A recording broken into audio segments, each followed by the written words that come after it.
Big boss Malayalam season 6 പ്രധാനപ്പെട്ട മത്സരാർത്ഥികളിൽ ഒരാളാണ് Jasmine Jafar. ഷോയ്ക്ക് അകത്തും പുറത്തും ഒരുപോലെ നിറഞ്ഞു നിൽക്കുന്ന താരം കൂടിയാണ് അവർ.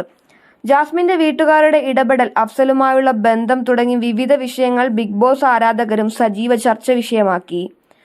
ഇപ്പോഴത്തെ ജാസ്മിൻ അഫ്സൽ ബന്ധത്തെക്കുറിച്ച് കൂടുതൽ കാര്യങ്ങൾ തുറന്നു പറയുകയാണ് ഇവരുടെ സുഹൃത്തായിരുന്ന ഹെയ്തി സാദിയ.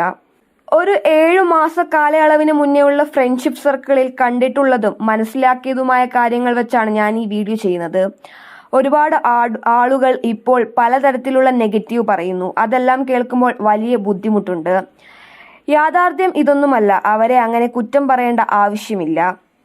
ജാസ്മിൻ വേറെ ഒരാളുമായി പ്രണയത്തിലായിരിക്കുമ്പോൾ അഫ്സൽ ഇടിച്ചു കയറി വരികയായിരുന്നു എന്നൊക്കെ പറയുന്നുണ്ട്. എന്നാൽ അത് അങ്ങനെ ഒന്നുമല്ല. അഫ്സൽ അമീറിനെ വളരെ വ്യക്തിപരമായി അറിയുന്ന ആളാണ് ഞാൻ. ആ നിലയിൽ എന്റെ ഭാഗത്തു നിന്നുമുള്ള കുറച്ചു കാര്യങ്ങളാണ് ഇവിടെ പറയുന്നത്. ഇൻഫ്ലുവൻസറായ മറ്റൊരു കുട്ടിയുടെ കല്യാണത്തിന് പോയപ്പോഴാണ് ഞങ്ങൾ പരിചയപ്പെടുന്നതും ഹെയ്തി പറയുന്നു. വളരെ പെട്ടെന്ന് തന്നെ ഞങ്ങളുടെ ബന്ധം ദൃഢമായി. ഞങ്ങളുടെ വീട്ടിൽ ജാസ്മിനും അഫ്സൽ അമീറും ഒക്കെ വന്നിട്ടുണ്ട്. ട്രിപ്പൊക്കെ പോയിട്ടുണ്ട്. കല്യാണത്തിന്റെ സമയത്താണ് ജാസ്മിൻ തന്റെ റിലേഷൻഷിപ്പിനെ കുറിച്ച് വെളിപ്പെടുത്തുന്നത്.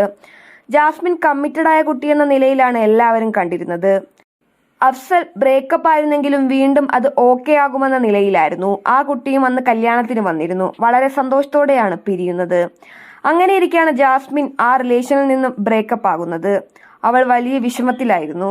റൂമിലിരുന്നൊക്കെ കരഞ്ഞു. ഇതിനുശേഷമാണ് അഫ്സലുമായുള്ള റിലേഷൻ തുടങ്ങുന്നത്. അതായത് നേരത്തെയുള്ള റിലേഷനിലുള്ളപ്പോഴല്ല അഫ്സലുമായി റിലേഷനിലാകുന്നത്. അതേക്കുറിച്ച് ഞങ്ങളോടൊന്നും അങ്ങനെ തുറന്നു പറഞ്ഞിരുന്നില്ല. എന്നാലും ഒരു പ്രതീക്ഷയുണ്ടെന്ന് പറഞ്ഞുവെന്നും ഹൈദി വ്യക്തമാക്കുന്നു. അഫ്സലുമായി സെറ്റായോ എന്ന് ചോദിച്ചപ്പോൾ അറിയില്ലടി, ഞങ്ങൾ ഇങ്ങനെ നോക്കിക്കൊണ്ടിരിക്കുകയാണ് എന്നാണ് പറഞ്ഞത്. അഥവാ ഓക്കെ ആയാലും പബ്ലിക് ആക്കേണ്ടതില്ലെന്നും ഞാൻ പറഞ്ഞു. വലിയ സൈബർ ബുള്ളിംഗ് നേരിടേണ്ടി വരും എന്നുള്ളത് കൊണ്ടാണ് ഞാൻ അങ്ങനെ പറഞ്ഞതെന്നും ഹെയ്തി സാദിയ കൂട്ടിച്ചേർത്തു.